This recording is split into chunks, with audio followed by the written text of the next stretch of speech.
बुलंदशहर की सिकंदराबाद विधानसभा में इस वक्त मौजूद हैं। हमारे साथ प्रमोद यादव जी जुड़े हुए हैं। इनसे बातचीत करेंगे आगामी विधानसभा चुनाव को लेकर, क्या कुछ इनकी पार्टी की तैयारियां हैं। प्रमोद जी, स्वागत है आपका। सबसे पहले आपके लिए हार्दिक धन्यवाद जी। आप लोग आज जो किसान, गरीब, मजदूर देहात में रहता है, ग्रामीण आंचल के अंदर आप आए हैं। मैं आज विधानसभा सिकंदराबाद जनपद बुलंदशहर ग्राम सरायदुल्ला में आपका स्वागत करता हूं। जी सर, भाजपा एक बार जो नारा दे रही है वो कह रही है कि सोच ईमानदार काम दमदार, एक बार फिर से योगी सरकार। ऐसा है, भारतीय जनता पार्टी वाले जो नारा दे रहे हैं कि राम को लाए हैं वही आएंगे। अरे भगवान राम तो तीनों लोकों के स्वामी हैं, कण-कण में राम है। लेकिन तुम जैसे भ्रष्टाचारी जो भगवान राम के नाम पर कलंक हो, तुम राम के नाम पे नहीं हो। तुमने तो रावण राज को भी शर्मिंदा कर दिया है। नहीं, वो कह रहे हैं सोच ईमानदार काम दमदार। भारतीय जनता पार्टी के लोग जो कहते हैं वो करते नहीं हैं। अरे सो तो श्री अखिलेश यादव जी की है, जो मैनिफेस्टो के अंदर वादे किए, जो संकल्प पत्र भारतीय जनता पार्टी ने दिया, आप देख लो एक काम भी इनकी सरकार ने किया हो। लेकिन समाजवादी पार्टी की पूर्व की सरकार में माननीय श्री अखिलेश यादव जी ने जो जनता के बीच में वादे किए थे वो सारे पूर्ण किए। और आज उत्तर प्रदेश 2022 विधानसभा चुनाव में समाजवादी पार्टी के मुखिया परम आदरणीय श्री अखिलेश यादव जी ने जो वादा किया है कि हम 300 यूनिट बिजली फ्री देंगे। वो किसके लिए? हर गरीब परिवार के लिए। जो हमारे लोग वो कह रहे हैं इनको पहले मौका मिला था, पहले बिजली नहीं दे पाए थे।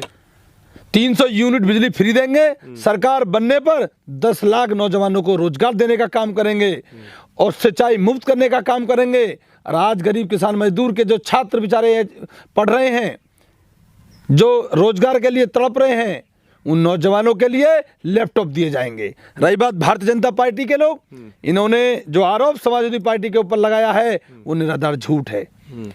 क्योंकि समाजवादी पार्टी के अंदर जितने भी पावर हाउस, जितने बिजली घर समाजवादी पार्टी की सरकार में लगे हैं वो अभी तक नहीं लगे। इन्होंने सिर्फ अखिलेश यादव जी के कामों के फीते काटे हैं। कैंची दिल्ली से आती है, फीता उत्तर प्रदेश में मिलता है, जब सारे मिलकर काटते हैं। ये ढोंगियों की सरकार है। इस भूखी नंगी कंगली सरकार को उत्तर प्रदेश के गरीब किसान, मजदूर, नौजवान, छात्र उखाड़ फेंकने का काम करेंगे।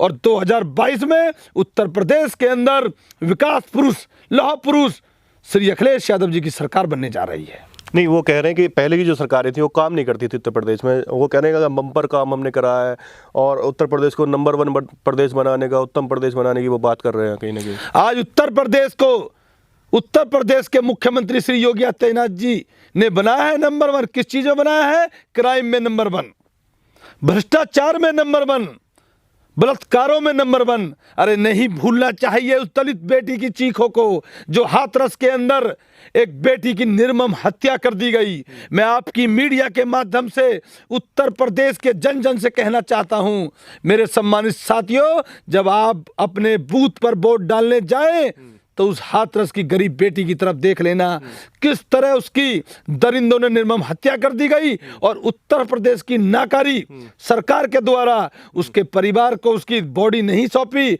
रात के अंधेरे में चोरी चुपके उसका अंतिम संस्कार करने का काम किया। और भारतीय जनता पार्टी के सांसद, विधायक जेल के अंदर दोषियों से मिलने जा रहे हैं, पंचायत कर रहे हैं। और जब हमारी समाजवादी पार्टी के राष्ट्रीय अध्यक्ष, समाजवादी पार्टी का एक कार्यकर्ता जब हाथरस के अंदर पहुंचा अपने पीड़ित परिवारों की मदद करने के लिए, तो उन्हीं बीजेपी के नेताओं के इशारे पर पथराव किया गया। पुलिस ने किस तरह राष्ट्रीय लोकदल के नेता जयंत चौधरी पर लाठीचार्ज किया, ये जनता भूलेगी नहीं। इनके एक एक अत्याचार का हिसाब होगा। अभी किसान भूले नहीं है। दिल्ली के अंदर कृषि विधेयक कानून को रद्द करने के लिए किस तरह संघर्ष किया। वो 3 काले कानून जो किसानों को बर्बाद करने पर तुले हुए थे, वो 3 काले कानून दिल्ली की संसद भवन के अंदर बनाए गए। वो किसने बनाए गए? जो कहते थे सरकार में आने से पहले, कि हम किसान की आय 2 गुना करने का काम करेंगे, जो कहते थे हम इस देश को खुशहाल करने का काम करेंगे। प्रमोद जी, मैं रोकना चाहूँगा आपको।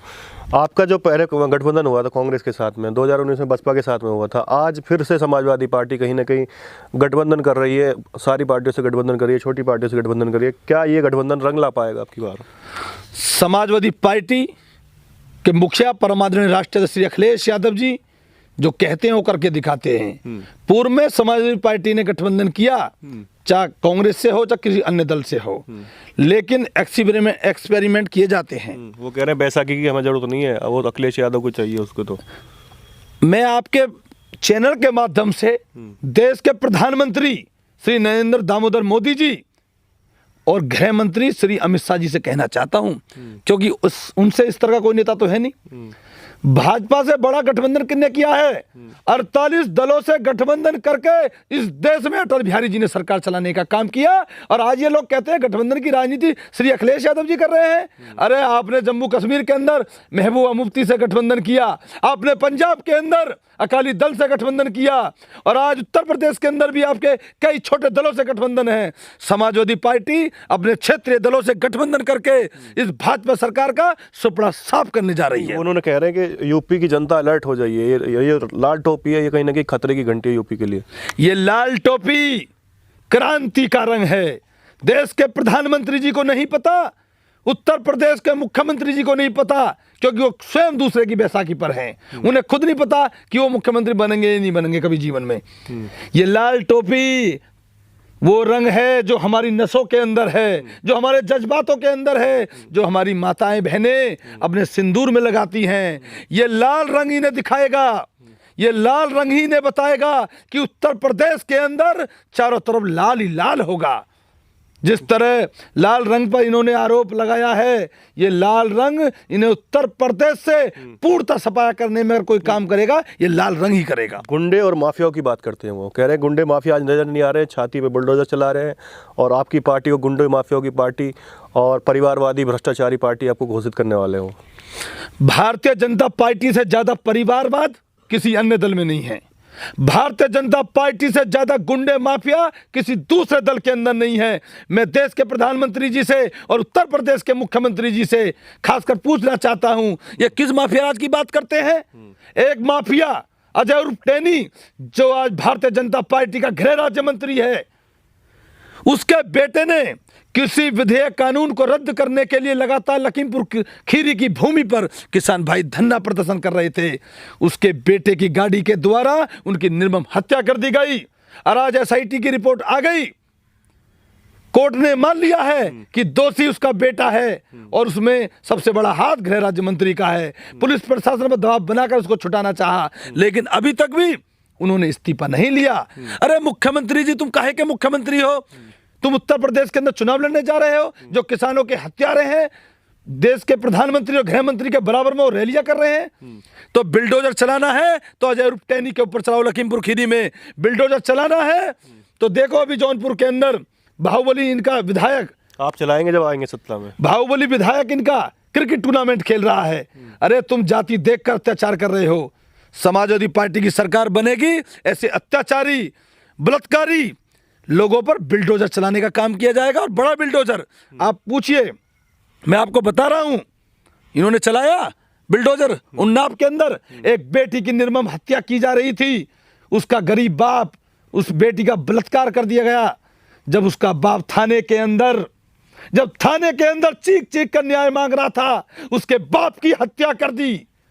मैं आपकी मीडिया से पूछना चाहता हूं, उस दरिंदे कुलदीप सेंगर का क्या हुआ? उसके परिवार के लोगों, जब वो लोग जमानत के लिए कोर्ट जा रहे थे, उनकी हत्या कर दी गई। जब कहां गए थे ये लोग? आज ये किस मुंह से जाएंगे? उत्तर प्रदेश का गरीब किसान मजदूर लाठी लेकर बैठा हुआ है। एक एक लाठी वोट में बदलेगी, और वोट की चोट से उत्तर प्रदेश से इनका पूर्णतः सफाया होने का काम। सिकंदराबाद विधानसभा की बात करें तो सिकंदराबाद विधानसभा में समाजवादी पार्टी के लिए क्या माहौल बन पा रहा है, और आगामी विधानसभा चुनाव में समाजवादी पार्टी किस स्थिति में नजर आती है?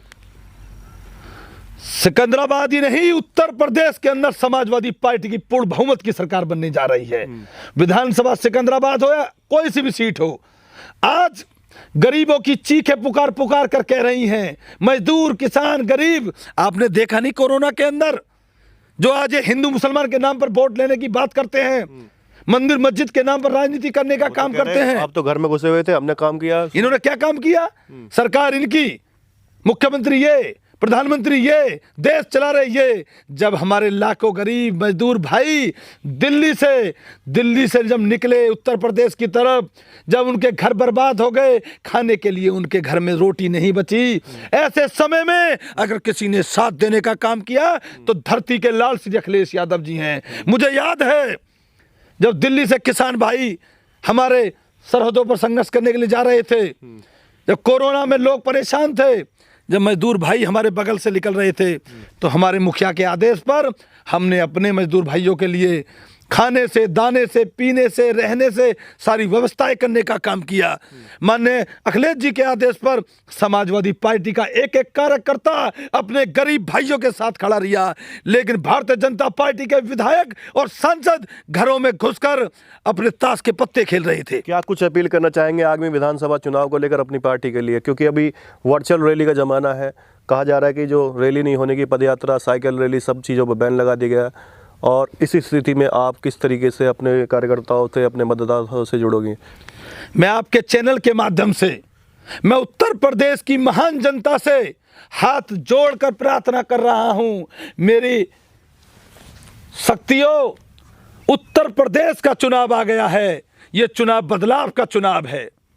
मैं खासकर उत्तर प्रदेश के छात्र नौजवानों से कहना चाहता हूं, मत भूलना इस जुल्मी सरकार को। इस सरकार ने आपके रोजगार छीनने का काम किया है।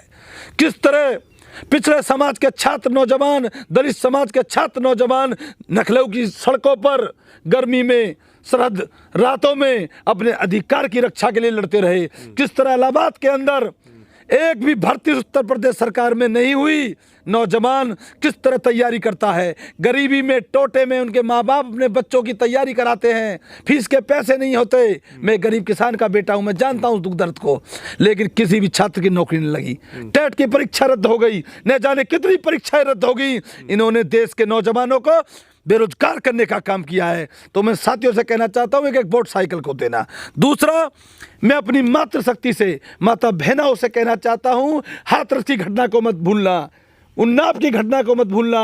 उत्तर प्रदेश के अंदर भारतीय जनता पार्टी के नेताओं के इशारे पर, जिसमें इनके कई बड़े नेता भी शामिल हैं, कितनी बेटियों की बलात्कार के बाद हत्या कर दी गई। चाहे बुलंदशहर हो, गोरखपुर हो, टप्पल हो, अलीगढ़ हो, हाथरस हो, उन्नाव हो, न जाने उत्तर प्रदेश का कोई ऐसा हिस्सा नहीं है जहां पर हमारी बहन बेटियों की चीखें सुनाई नहीं दे रही। चाहे लखीमपुर की घटना हो। जी।